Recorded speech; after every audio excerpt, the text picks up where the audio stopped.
राधा वल्लभ श्री हरवंश। हमारे श्री जी तो हमारी बहुत करुणामयी है, पर लाल जो थोड़ा निष्ठुर स्वभाव के हैं।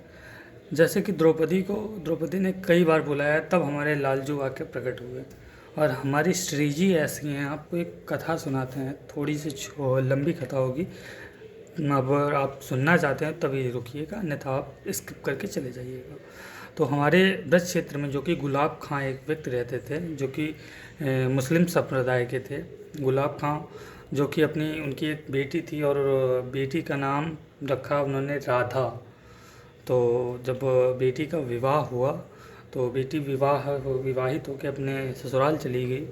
तो ससुराल में जाके जब गुलाब खां को अपनी बेटी से बहुत ज़्यादा प्रेम था, बहुत ज़्यादा, हद से ज़्यादा भी प्रेम था, क्योंकि उनके पास, गुलाब खां के पास, जब बेटी का विवाह हुआ, बेटी के विवाह होने के बाद ही उनकी पत्नी का देहांत हो गया था। तो उनका सिर्फ और सिर्फ परिवार में केवल उनकी बेटी थी।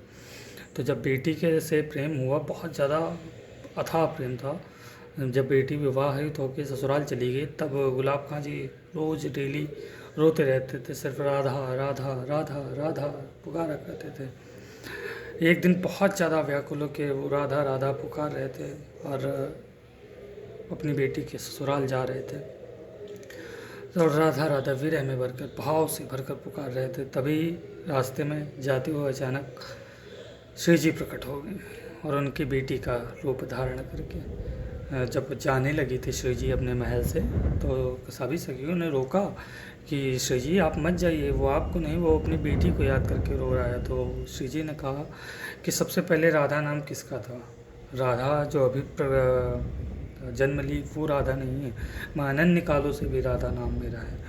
तो मुझे वो बुला रहा है, वो चाहे किसी भी भाव में बुला रहा है, वो मुझे बुला रहा है। तब श्री जी प्रकट हो गए सामने और उसके सामने हंसती खेलती बोलती गाती सब कुछ करती, सारा कुछ करती। और गुलाब खां को सारंगी बहुत ज़्यादा प्रिय थी, सारंगी वादन करता था श्री जी के महल में।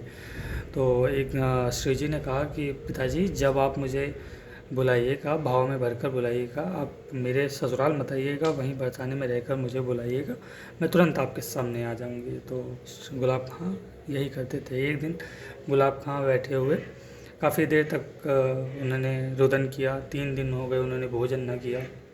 3 दिन तक राधा राधा पुकारते रहे, तब भी श्री जी ना आए। तब श्री जी के अर्धरात्रि में श्री जी के महल गए गुलाब खां जी।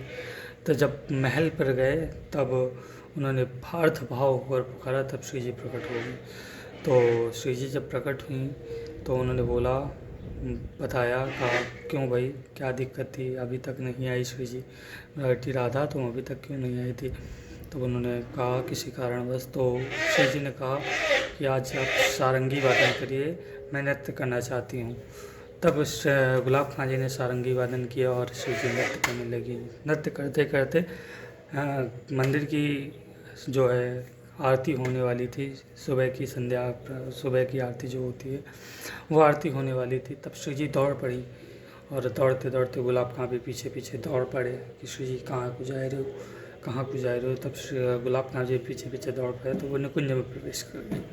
श्री राधा रानी भी निकुंज में प्रवेश कर गई और गुलाब खां भी निकुंज में प्रवेश कर गए।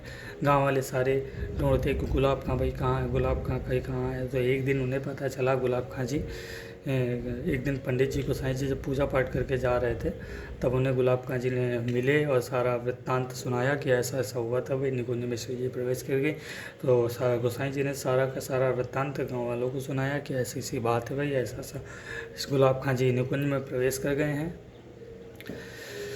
और आज भी गुलाब खां की समाधिस्थ तो नहीं होते, क्योंकि उनकी शव नहीं मिला था, तो समाधिस्थ नहीं होते। आज भी गुलाब खां जी जहाँ पहली बार गोसाई जी को दिखे थे, वो पीली पोखर के पास एक चबूतरा सा टाइप का बना है। आप कभी जाइएगा पीली पोखर तब देखिएगा। तो ऐसे हमारे श्री जी करुणामयी। बोलो जय जय श्री राधे।